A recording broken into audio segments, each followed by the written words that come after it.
మహిమగల సేవను కట్టుట కొరకే విశేష కృపలతో అభిషేకించితివే.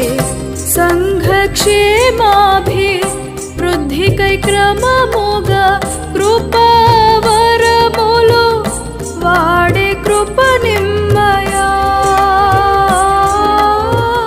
సంఘక్షేమాభివృద్ధికై క్రమముగా కృపావరములు వాడే కృప నిమ్మయా. చేరదమయ్యా నీ కృపాసనం వేడ